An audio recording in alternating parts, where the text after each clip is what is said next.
My girlfriend said she was just going for a walk on our anniversary. What I found in her phone changed everything. I'm 28 years old, and 2 months ago, I discovered that the woman I'd been planning to propose to had been living a double life that made everything about our relationship a complete lie. My girlfriend Autumn and I had been together for 3 years, and I thought I knew everything about her. Turns out, I didn't know her at all. Let me start from the beginning so you understand how carefully I'd planned what was supposed to be the most important night of our relationship. Our 3-year anniversary was approaching, and I'd been planning the perfect evening for weeks. Autumn had always complained that I wasn't romantic enough, that I didn't put enough effort into special occasions, so I was determined to prove her wrong. I'd made reservations at Romano's, the upscale Italian restaurant where we'd had our first official date. I'd arranged for the same table we'd sat at that night, contacted the manager to have them prepare a special dessert, and even bought a new suit for the occasion. But most importantly, I'd spent 2 months' salary on an engagement ring that I planned to use during dessert. Autumn and I had been talking about marriage for the past year. She'd been dropping hints about engagement rings, showing me pictures of wedding dresses, and making comments about how all her friends were getting married while we were still just dating. The pressure had been building, and I'd finally decided that our anniversary would be the perfect time to take the next step. I work as a welder at a manufacturing plant, and while the pay isn't spectacular, I'd been saving every extra dollar for months to buy Autumn the kind of ring she deserved. She worked as a receptionist at a dental office and was always talking about wanting nice things, expensive vacations, and the kind of lifestyle her friends with wealthy boyfriends seemed to enjoy.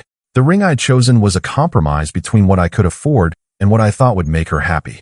It wasn't huge, but it was beautiful, and it represented a serious commitment to our future together. I'd hidden it in my sock drawer for 2 weeks, checking on it every morning to make sure it was still there and perfect. The morning of our anniversary, I was nervous but excited. I'd taken the day off work to prepare for the evening, planning to pick up flowers, get my suit dry cleaned, and maybe even write something romantic to say during the proposal. Autumn had seemed distracted lately, but I attributed it to work stress and the general pressures of adult life. I'm so excited for tonight, I told her over breakfast. Romano's at 7, and then maybe we can walk by the park where we had our first kiss. Autumn smiled, but something seemed off about her expression. That sounds wonderful, she said, but her voice lacked the enthusiasm I'd expected for such a special occasion. Are you feeling okay? I asked. You seem a little distant. I'm fine, she said quickly. Just tired from work. Dr. Peterson has been really demanding lately, and I haven't been sleeping well. I accepted her explanation because I wanted to believe everything was perfect for our anniversary. Looking back, I should have paid more attention to the signs that something was wrong.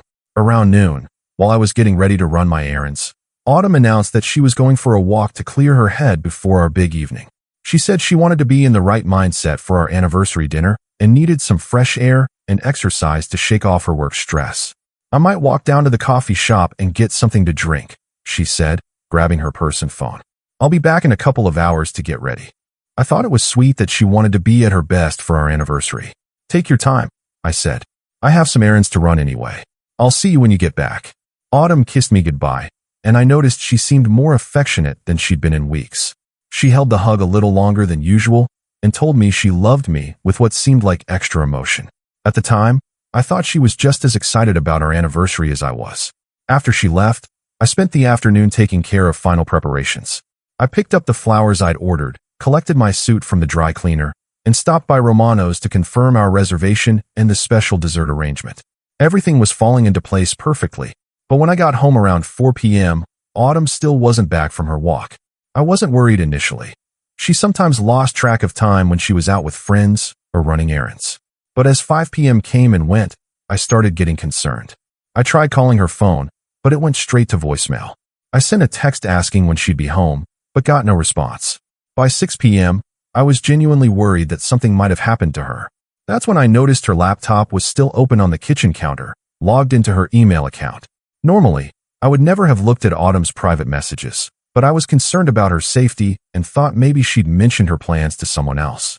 What I found when I glanced at her email changed everything I thought I knew about our relationship, our anniversary, and the woman I'd been planning to propose to that evening. The most recent email in her inbox was from someone named Greg, and the subject line read, "Can't wait to finally be together tonight." My hands started shaking as I realized what I was about to discover. The engagement ring in my sock drawer suddenly felt like the most naive purchase I'd ever made. I opened that email, and what I read destroyed 3 years of trust, love, and future plans in the space of about 30 seconds. I stared at that email subject line for a long moment, my brain refusing to process what "can't wait to finally be together tonight" could possibly mean on our anniversary. My first instinct was to close the laptop and pretend I'd never seen anything, but my hands were already moving to open the message before my rational mind could stop them. The email was dated that morning, sent just an hour after Autumn had left for her walk. As I read it, each word felt like a physical blow to my chest. Autumn, I can't believe this day is finally here. After months of planning and waiting, we're finally going to be together without having to sneak around. I've booked the room at the Marriott downtown, and I'll be there at 2 p.m. like we discussed. I know this is hard because of your anniversary with him tonight, but you said you were ready to make the break. I love you, and I can't wait to start our life together. See you soon. Greg. I read the email 3 times before the full meaning sank in. Autumn hadn't gone for a walk to clear her head before our anniversary dinner. She'd gone to meet another man at a hotel room. On our anniversary, while I was running around town making final preparations for the proposal that was supposed to mark the beginning of our future together. But that email was just the beginning. Once I started looking through Autumn's email account, I found an entire relationship that had been happening parallel to ours for the past 6 months. Greg wasn't just some random affair. He was someone Autumn had been planning a future with while pretending to build one with me. The emails went back to January, starting with what appeared to be innocent workplace flirtation. Greg worked for a software company that had been installing new systems at the dental office where Autumn worked. Their initial exchanges were professional, discussing technical requirements and installation schedules. But by February, the emails had become personal. Greg was asking about Autumn's weekend plans, and she was complaining about feeling unfulfilled in her current relationship. She described me as sweet but not ambitious enough, and said she was starting to realize she needed someone who could challenge her intellectually and financially. By March, they were exchanging phone numbers and making plans to meet for coffee. Autumn told Greg that she was in a long-term relationship, but was questioning whether it was the right fit for her future goals. Greg was recently divorced, financially successful, and apparently everything that Autumn felt was missing from our relationship. The April emails showed their relationship becoming romantic. Autumn described feeling more alive when she was with Greg, and he was encouraging her to end things with me so they could be together openly. But Autumn kept putting off the breakup, claiming she needed time to figure out the logistics of ending a 3-year relationship. What made the discovery even more devastating was reading Autumn's descriptions of our relationship from her perspective. She wrote about feeling trapped by my limited ambitions and frustrated by my blue-collar mindset. She complained that I was content with our modest lifestyle while she wanted to experience finer things in life.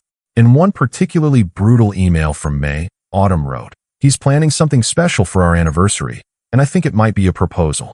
The thought of being engaged to someone with such limited prospects makes me feel sick.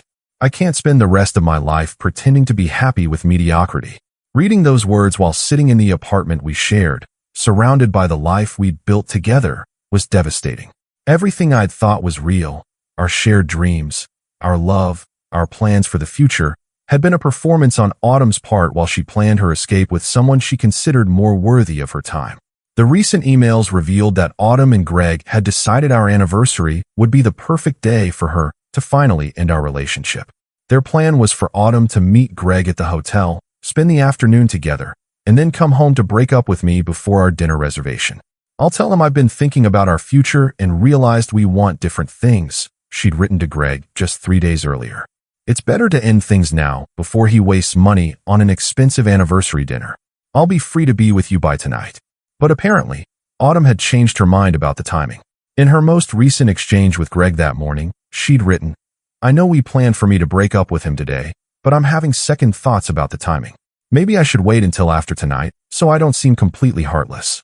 But I'll still come to the hotel this afternoon. I need to be with you." So Autumn had decided to have her cake and eat it too.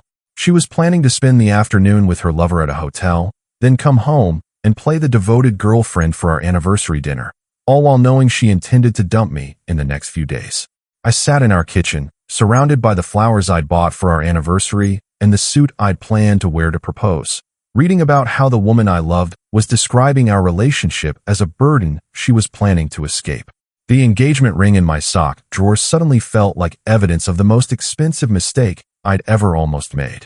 But more than that, it felt like proof of how completely I'd misunderstood the person I'd been sharing my life with for 3 years.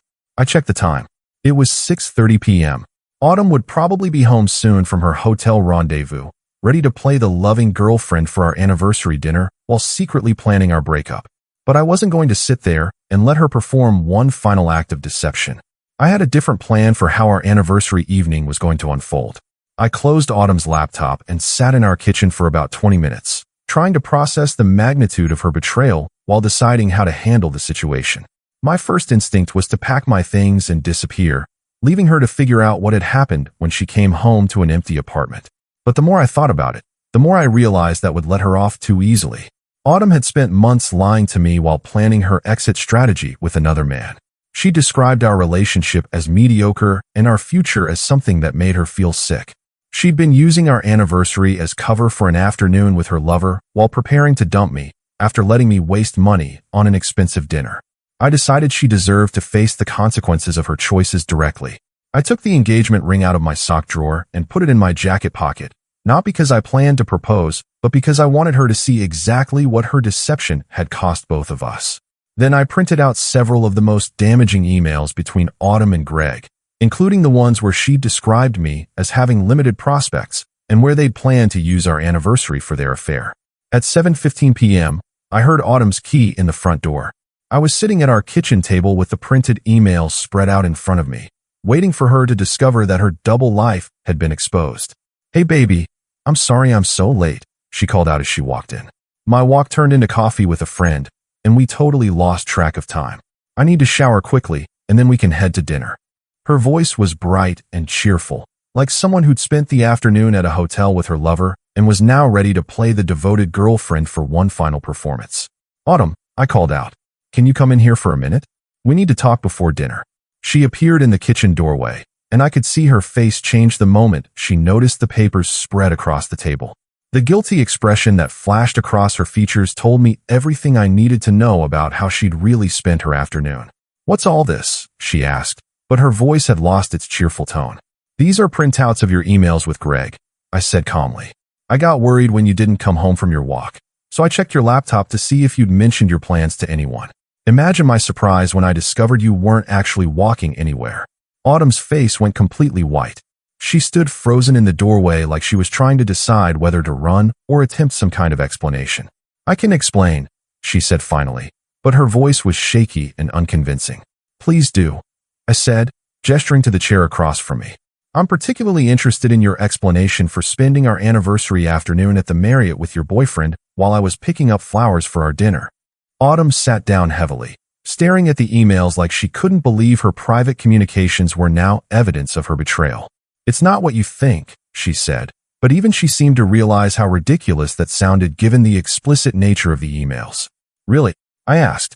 "Because according to these emails, you've been planning to dump me for months while describing our relationship as mediocre and our future as something that makes you sick. Which part of that is not what I think?" Autumn started crying, but they were tears of panic rather than genuine remorse. "I was confused," she said. "I didn't know what I wanted, and I made some terrible mistakes. But I love you, and I want to make this work." I picked up one of the emails and read her own words back to her. "The thought of being engaged to someone with such limited prospects makes me feel sick. You wrote that 3 weeks ago," I said, "while I was saving money to buy you an engagement ring and planning to propose tonight." Autumn's crying intensified when she realized I'd been planning to propose. "You were going to propose?" I pulled the engagement ring out of my pocket and set it on the table between us. Autumn stared at it like it was evidence of her own cruelty rather than a symbol of love. I said. "I had this whole romantic evening planned. Same restaurant where we had our first date, same table, special dessert. I was going to tell you how much I loved you and ask you to be my wife." "Oh God," Autumn whispered, reaching toward the ring. I pulled it back before she could touch it. "But then I read your emails," I continued, "and discovered that while I was planning our future, you were planning your escape. While I was working overtime to save for this ring, you were complaining to your lover about my limited prospects." Autumn tried to compose herself, switching from panic to damage control mode. "Those emails don't represent how I really feel," she said. "I was just confused and scared about the future." People say things they don't mean when they're confused. For 6 months. I asked. You've been confused for 6 months while carrying on a full relationship with another man. She didn't have an answer for that. I stood up and gathered the printed emails into a neat stack. Here's what's going to happen, I said. I'm going to go to Romano's and cancel our reservation.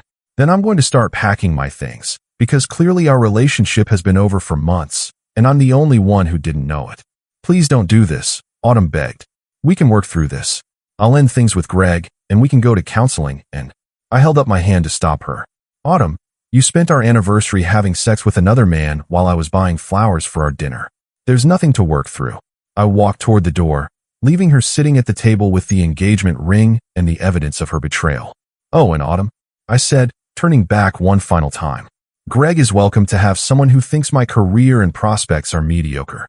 I'd rather be alone than with someone who sees me that way. The look on her face told me she finally understood that her double life had cost her everything she'd been trying to preserve. I left Autumn sitting at our kitchen table and drove straight to Romano's to cancel the reservation I'd been so excited about that morning. The manager was sympathetic when I explained there had been a family emergency, and he didn't charge me the cancellation fee. I couldn't bring myself to tell him the real reason I wouldn't be needing the special anniversary table or the custom dessert I'd arranged. From the restaurant, I drove to my best friend's apartment. Dexter had been my roommate before I'd moved in with Autumn, and he'd never particularly liked her, though he'd been too polite to say so directly. When I showed up at his door at 8 p.m. on what was supposed to be my anniversary, he took one look at my face and invited me in without questions. What happened? He asked, handing me a beer and settling into his couch. I told him everything. The planned proposal, the emails I discovered, Autumn's affair, and the confrontation we'd just had. Dexter listened without interrupting, his expression growing angrier as I described the scope of Autumn's deception. She's been planning to dump you for months while you were saving for an engagement ring, he asked when I finished. Apparently my prospects are too limited for someone of her caliber, I said, taking a long drink of beer. Dude, you dodged a bullet, Dexter said firmly. If she thinks you're not good enough for her, she was never worthy of you in the first place. Over the next week, I moved out of the apartment Autumn and I had shared. She tried calling and texting constantly, alternating between apologies and attempts to convince me that her affair had been a temporary mistake that didn't reflect her true feelings. But I'd read too many of her emails describing our relationship as a burden to believe that her regret was about losing me rather than getting caught. The most telling conversation came when Autumn showed up at my work 3 days after our anniversary, apparently hoping to catch me off guard and convince me to give her another chance. I ended things with Greg, she announced as I was leaving the plant after my shift. I told him I made a mistake and that I want to work things out with you. That's nice, I said, continuing toward my truck. I hope you're both very happy with your decisions. Don't you care that I chose you? She asked, following me across the parking lot. I stopped and turned to look at her. Autumn, you didn't choose me. You got caught. There's a big difference. That's not true, she protested. I realized that what we have is more important than whatever I thought I wanted with Greg. What we had, I corrected. And what we had was apparently mediocrity, according to your own words. Autumn flinched at having her email language thrown back at her. I didn't mean those things, she said. I was just confused and you meant them when you wrote them, I interrupted. You meant them when you spent 6 months planning your exit strategy. You meant them when you chose to spend our anniversary in a hotel room with another man. I got in my truck and rolled down the window. Find someone who thinks you're amazing just the way you are, I said. And let me find someone who doesn't think my career and prospects are limited. That was the last real conversation we had. Autumn continued trying to contact me for another few weeks, but eventually gave up when it became clear that I wasn't going to change my mind. Through mutual friends, I heard that she and Greg had gotten back together about a month later. Apparently, her brief attempt to choose me over him had been unsuccessful, and she decided to pursue the relationship she'd really wanted all along. 6 months later, they were engaged. A year after that, they were married in an expensive ceremony that, according to social media posts, was everything Autumn had always dreamed of. She seemed genuinely happy with her choice, and I was genuinely happy for both of them. The engagement ring I'd bought for Autumn sat in my sock drawer for about 3 months before I finally returned it to the jewelry store. The manager gave me a full refund without questions, probably assuming the relationship had ended for more conventional reasons than discovering a secret affair through email. A year later, I started dating Meredith, a nurse I met when a coworker got injured at the plant and needed emergency treatment. She thought my career was interesting and important, never made me feel like I needed to apologize for my income level, and seemed genuinely impressed by the skills my job required. When Meredith and I got engaged 2 years later, I used the money I'd gotten back from returning Autumn's ring to buy one that was actually bigger and more expensive. But more importantly, I was giving it to someone who had never made me feel like I needed to prove my worth or justify my life choices. The proposal happened at a casual restaurant where we'd had many comfortable dates, with no special arrangements or elaborate presentations. Meredith said yes enthusiastically and immediately called her parents to share the news, describing me to them as someone she was proud to marry rather than someone she was settling for. Looking back, I realized that discovering Autumn's affair on our anniversary was the best thing that could have happened to me. I learned that someone who truly loves you doesn't spend months describing your relationship as mediocre while planning their escape with someone they consider more worthy. Some betrayals destroy relationships, but they also prevent marriages that would have been disasters from the beginning. The hardest part wasn't losing Autumn. It was accepting that the person I'd fallen in love with had never actually existed outside of the performance she'd been giving while planning her real life with someone else. But the best part was realizing that I deserved someone who saw me as the prize rather than the consolation.